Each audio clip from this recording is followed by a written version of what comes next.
Alhamdulillah, alhamdulillahil wahidil qahhar, al-azizul ghaffar, fasadi 'ala kulli anwar, asir asrar wa riyadil anbiya, wa miftahi babil ihsan, sayyidina wa maulana Muhammadan wa alihi wa ashabihi al-akhyar, adada bi'abdillahi wa ifrah. Asyhadu an la ilaha illallah wahdahu la syarika lah, wa asyhadu anna sayyidina wa maulana Muhammadin sallallahu alaihi wasallam wa ala alihi wa sahbihi wa man tabi'ahu wa tabi'ahu bi ihsan ila yaumil din. Amma ba'du. Qala Allah ta'ala fi al-Qur'anil Karim wa huwa asdaqul qailin, a'udzu billahi minasy syaithanir rajim. Bismillahirrahmanirrahim. Ya ayyuhalladzina amanu kutiba 'alaikumus-shiyam kama kutiba 'alal ladzina min qablikum la'allakum tattaqun. Shadaqallahul 'azim wa shadaqa kalamul nabiyil karim wa nahnu 'ala dzalika minasyahidin wa syahidin walhamdulillahi rabbil alamin. Hadirin salat tarawih berjamaah yang mudah-mudahan kita semua senantiasa berada dalam naungan serta rahmat dari Allah Subhanahu wa taala. Pertama-tama tentunya marilah kita panjatkan segala puja, puji serta rasa syukur kita tentunya kepada Allah Subhanahu wa taala bahwa sampai dengan malam hari ini Allah masih memberikan kita nikmat sehat beserta afiatnya, nikmat iman beserta Islamnya, dan tak lupa Allah memberikan kita kesempatan untuk sama-sama bisa hadir kembali di masjid ini dalam rangka menunaikan salah satu rutinitas kita di bulan suci Ramadan, yakni salat tarawih secara berjamaah. Salawat dan salam semoga senantiasa selalu tercurahkan kepada Nabi akhir zaman, Nabi kita yakni Nabi Muhammad sallallahu alaihi wasallam, juga terlihat kepada keluarganya, para sahabatnya, para penerus dakwahnya, dan mudah-mudahan sampai kepada umatnya, khususnya kita yang hadir saat ini, dan umumnya kepada seluruh umat Nabi Muhammad SAW yang senantiasa cinta untuk mengamalkan ajaran dan sunnah-sunnah. Amin ya rabbal alamin. Hadirin sekalian yang dimuliakan Allah Subhanahu wa taala, alhamdulillah kita bersyukur kepada Allah Subhanahu wa taala bahwa kita sudah berada di penghujung Ramadan, atau lebih tepatnya di 10 terakhir di bulan suci Ramadan. Diriwayatkan dari Aisyah bahwa Rasulullah SAW idza dakhala 'ashra awakhir Ramadan shadda bi'azarahu wa ahya lailahu wa ayqaza ahlahu. Ketika Rasul sudah masuk 10 terakhir Ramadan, shadda bi'azarahu, Rasul mengencangkan kainnya, wa ahya lailahu, menghidupkan malam-malamnya, wa ayqaza ahlahu, dan membangunkan keluarganya. Artinya apa? Di malam 10 terakhir Ramadan, Rasulullah jauh lebih semangat dalam beribadah daripada malam-malam sebelumnya. Hal ini perlu kita tiru, hal ini perlu kita ikuti dengan cara menghidupkan malam-malam 10 terakhir Ramadan ini. Apalagi kita tahu dan kita yakin bahwa di malam 10 terakhir Ramadan Allah Subhanahu wa taala menciptakan satu malam yang lebih baik dari 1000 bulan, yakni malam Lailatul Qadar. Tanazzalul malaikatu war-ruhu fiha. Pada malam itu Allah merintahkan malaikat untuk turun ke muka bumi. Bahkan dalam riwayat disebutkan jumlah malaikat yang saat itu turun sama seperti jumlah butiran pasir yang ada di muka bumi. War-ruhu fiha, dan malaikat Jibril pun ikut turun pada malam Lailatul Qadar. Untuk apa? Membawa keberkahan bagi umat Nabi Muhammad sallallahu alaihi wasallam. Oleh karenanya kita jangan tinggalkan kesempatan dan terbaik ini untuk menghiasi malam kita dalam rangka bertakarrub dan mendekatkan diri kepada Allah Subhanahu wa taala. Hadirin sekalian yang dimuliakan Allah Subhanahu wa taala, sudah banyak disinggung oleh para kiai, para asatidz, para habaib, para dai bahwa yang namanya puasa adalah suatu perintah yang sudah jelas dalam Al-Quran surat Al-Baqarah ayat 184, di mana Allah Subhanahu wa taala berfirman, ya ayyuhalladzina amanu kutiba 'alaikumusiyam kama kutiba 'alal ladzina min qablikum la'allakum tattaqun. Yang artinya, wahai orang-orang yang beriman, diwajibkan atas kamu berpuasa sebagaimana yang sudah diwajibkan atas umat sebelum kamu, agar kamu bertakwa. Para jemaah sekalian yang dimuliakan Allah, dari ayat tersebut kita paham dua perkara.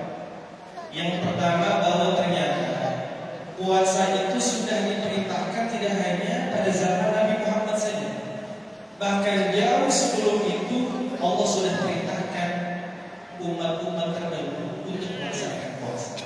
Artinya sejak zaman Nabi Adam sampai zaman Nabi Isa alaihissalam sudah Allah perintahkan untuk berpuasa. Tapi syariatnya yang berbeda. Mana buktinya? Kita sering mendengar ada salah satu ibadah puasa sunnah, namanya puasa Nabi Daud. Hari ini puasa, besok tidak. Besoknya lagi puasa, besok tidak. Ingat kalian sekalian, hanya ada puasa Nabi Daud, nggak ada sholat Nabi Daud. Juga sholat asalnya maghrib sama bisa nggak ada. Hanya ada puasa sunnah. Ini membuktikan bahwasanya puasa memang sudah diperintahkan jauh sebelum disyariatkan kepada umatnya Nabi Muhammad SAW. Yang kedua, dari ayat tersebut kita sudah tahu bahwa ternyata inti, esensi, maksud dan tujuan dari puasa itu sendiri apa? La'allakum tattaqun, agar kita menjadi orang yang bertakwa. Pertanyaannya, sudahkah setelah menjalankan puasa ini kita menjadi orang yang bertakwa? Kalau kita mengaku mungkin tidak, tapi diakui oleh Allah sebagai orang yang bertakwa, itu sendiri. Dan alhamdulillah kita sudah 26 hari melaksanakan puasa. Artinya sudah seharusnya tujuan takwa itu ada dalam diri kita. Nilai-nilai ketakwaan itu ada dalam diri kita. Ibarat kata kita ikut pelatihan 1 bulan lamanya, sudah sampai akhir, mau mendekati selesai pelatihan tersebut, tentunya sudah ada tujuan daripada pelatihan itu dalam diri kita. Begitu pula puasa. Maka Imam Busairi menjelaskan ciri daripada orang yang bertakwa itu adalah sesuai dengan kata takwa itu sendiri. Tak, kof, wawu dan ya. Yang pertama tak, artinya tawakal. Orang yang berhasil menjalankan ibadah puasanya dengan baik dan benar, maka insya Allah dia punya sifat yang namanya tawakal, rendah hati. Kalau seandainya dia punya sombong, punya sifat sombong dalam dirinya, maka puasanya belum berhasil. Belum berhasil. Apa itu sombong? Apakah dia yang selalu menggunakan pakaian yang mewah? Tidak. Apakah dia yang selalu menggunakan kendaraan yang mewah? Belum tentu. Kata Nabi, ciri takabur itu dua. Apa? Yang pertama, tatrul haq wa ghadul nas, menolak kebenaran dan cenderung bagi kebenaran.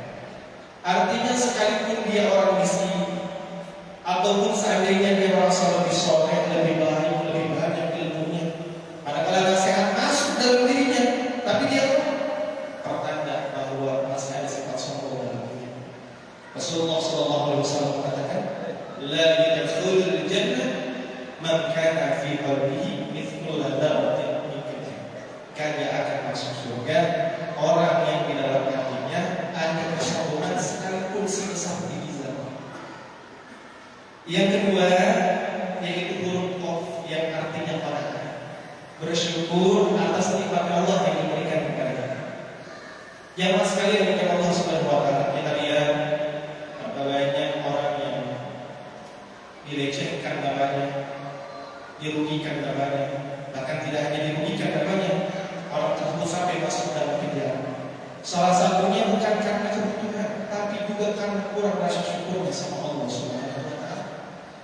Sebab Allah Subhanahu wa taala hakikatnya memberikan semua kebutuhan kita, tapi tidak untuk keinginan dan nafsu kita.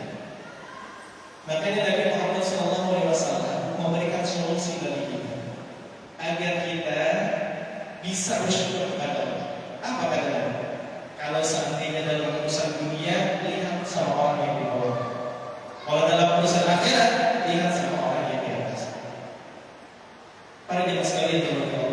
Subhanahu wa taala. Orang yang kufur nikmat, orang yang tidak suka bersyukur atas nikmat Allah, sedikit demi sedikit tertanam dalam dirinya yang namanya sifat kikir. Kalau kata orang Sunda, bangkel jahe beres sifat kikir orang yang soleh. Sehingga sekaya apapun dia, sebanyak apapun harta yang dia punya, maka akan sulit bagi dia untuk berbagi. Makanya dulu saya punya ungkapan, hakikat orang kaya itu bukan dia yang banyak memiliki, tapi dia yang banyak memberi. Yang ketiga, para jamaah sekalian, yaitu waqaf. Apa itu waqaf? Menjauhi diri dari segala sesuatu yang subhan. Apa itu subhan? Sesuatu yang belum jelas halal dan haram. Ramadan mengajarkan kita tidak hanya untuk menjauhi perkara yang haram dan yang syubhat, bahkan perkara yang halal sekalipun Allah perintahkan kita untuk jauhi. Makan hukumnya halal, minum hukumnya halal, menggauli istri hukumnya halal. Syaratnya harus istri sendiri, bukan istri orang. Manakala kita berpuasa kemudian melakukan hal tersebut, apa yang terjadi? Bisa batal puasanya. Betul ya? Itu yang ketiga. Yang keempat, para jamaah sekalian, yakni ciri orang yang bertakwa, karakter orang yang bertakwa itu adalah yakin bahwa Allah Subhanahu wa taala melihat kita. Kalau seandainya di masjid ini ada CCTV, tentunya setiap kegiatan kita akan terpantau oleh CCTV tersebut. Tapi kalau sudah keluar dari masjid, apakah masih terpantau? Tidak.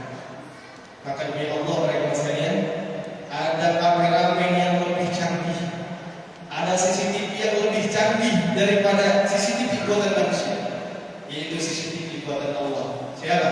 Malaikat Allah Subhanahu wa taala. Malaikat raqib, malaikat yang senantiasa 24 jam standby awasi kita, yang senantiasa mencatat amal baik dan buruk kita.